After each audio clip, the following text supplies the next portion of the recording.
Hey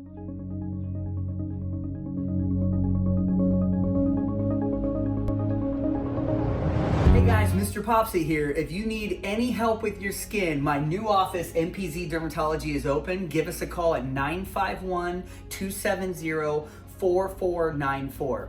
Also, there's 4 million of you that come to my channel regularly, but only 1 million of you have subscribed. Make sure to hit the subscribe button. The more people I get subscribed helps me get an editor and bring you more content. So make sure to like and subscribe, and thanks for popping by. Okay, so we have here the Steatocystoma multiplex patient, and this is her 3rd round.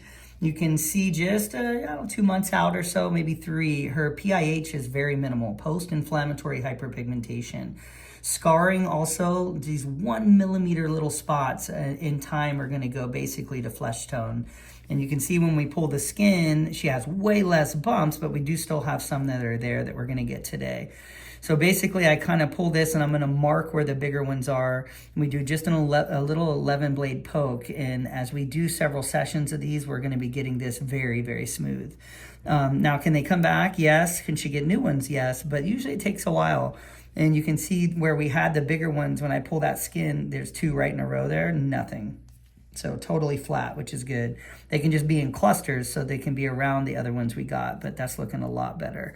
So we're gonna get her prepped and ready and numb, and this should heal very well for her. Thanks again for sharing. All right, this is session 3, and we're gonna get her kind of cleaned up here, and we're removing bumps, trying to flatten things out with minimal scarring and minimal pigmentation. I'm gonna start with her lowest here. Little pinch.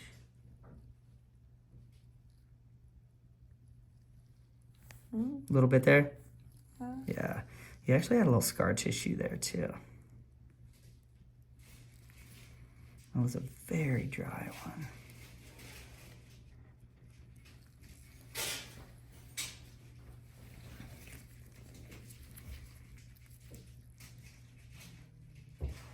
There, it's coming out. So that was a cluster kind of, because I know we did one around that. Just some scar tissue in with it, which is why sometimes the lidocaine doesn't take all the way. A little pinch here. There, that was you can feel that pop probably.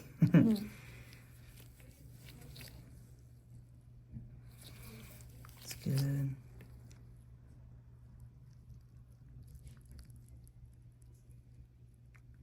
Another. That one kind of a long stringer on that. Another small one right above it. And it's very interesting where you'll see those yellow ones that are such a thick paste. And then right beside it, we'll have one that's just complete butter. No rhyme or reason on those. People ask why. Sometimes there's just more fluid, and sometimes it could be a little older and drying out a little bit. What I want to do here is see if I can grab any sacs like that. We'll get a couple out.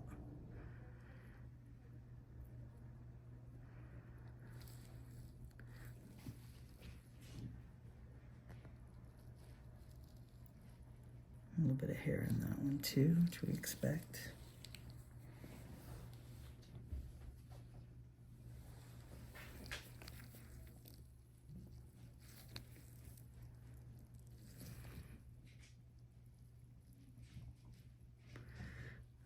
I'm not seeing the sac come right to the surface on that one. Some of them, they're really good at that.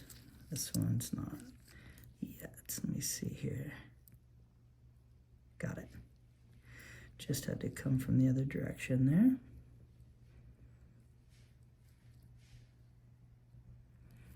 There it is.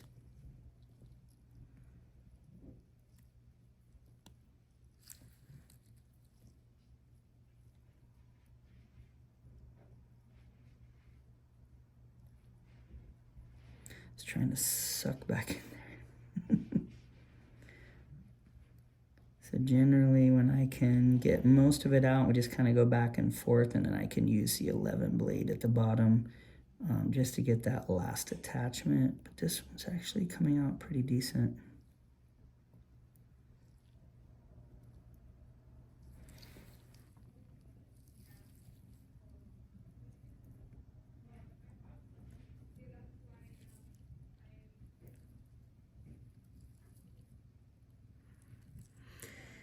That's great. All through a 1.5 millimeter little hole there.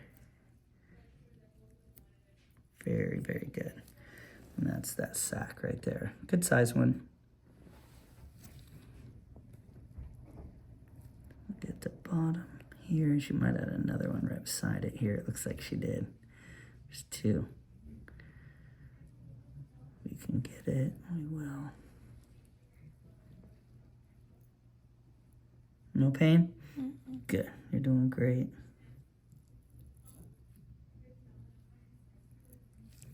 Got bits and pieces of that one too. Good. Got it. Good. And I'm just gonna check there. There we go. Got it. Sometimes they're just a little deeper under some scar tissue. Can probe a little bit, and usually we'll hit the pocket for the most part. That's good. And you can really see where I removed that sac. It's almost like a hollowing out there. You know, that can cause indents, which she's had on some of these others. So, you know, that was kind of 2 sacs there too, but it's kind of a toss-up if you want to remove a lot of sac or not, and how it heals. She's looking so good down here. I'll get what comes out easily, basically. So this one is right at a hard angle here. Got it. You okay? I know that one popped a little too. I was like, whoa. Yeah, you can feel them. It's interesting, like people watching, I can really feel a pressure release on some of these, and I know you feel it too, and we're the only two feeling it. But it's interesting because they're so firm, and then when you hit that pocket, it just goes. Let's see if we can get that sac, if it's coming to the surface. If we get that, if it's right there. Not just a little fibrous scar tissue. Feeling that sac's down deeper in there. You get little bits, it helps. Next up here, this one's gonna pop a little bit. You can tell it's very firm. There it was, man.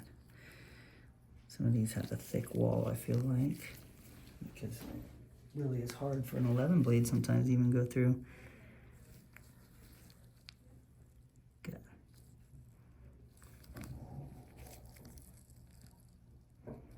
Had a deeper pocket on that one.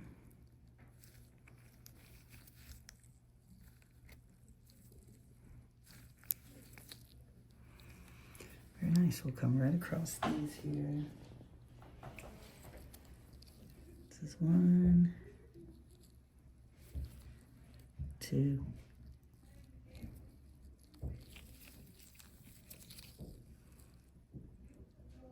3. And 4 in a row. Got it. Okay, now we're just gonna get under these, make sure we clear them here. Slippery. Good.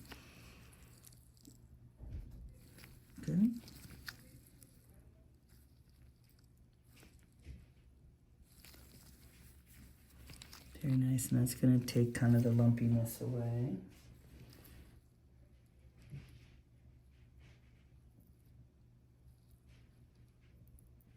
Sac removal there.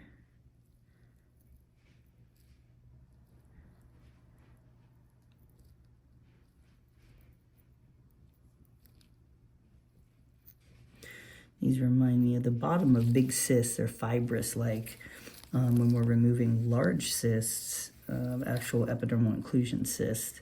The adhesion of these is much like the bottom of those. They just kind of are fibrous. They usually will separate with a little pressure. You don't really have to cut much.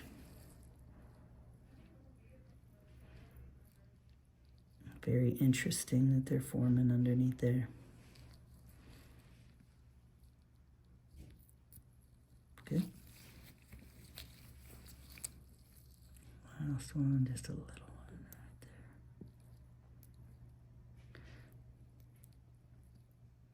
I'm always always asking how they're feeling, because we do a little section of numbing there, but if we're a little deeper, if she's feeling some, we could always add more.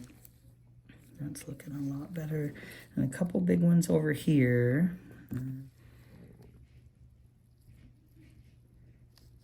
That's a good one. Another one. More scar tissue there for sure.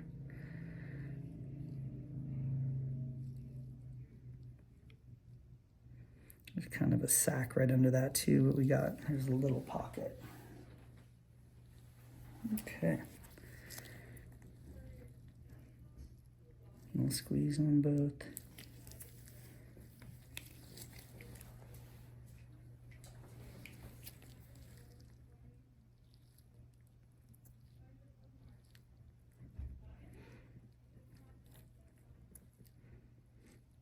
Very strong sac on that one.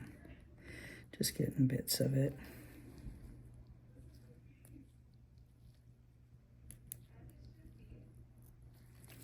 Good.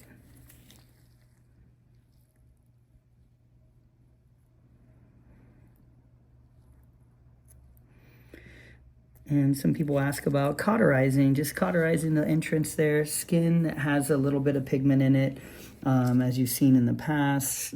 They don't bleed all that long, and they usually stop, put a little Band-Aid on. We don't really need the heat cautery.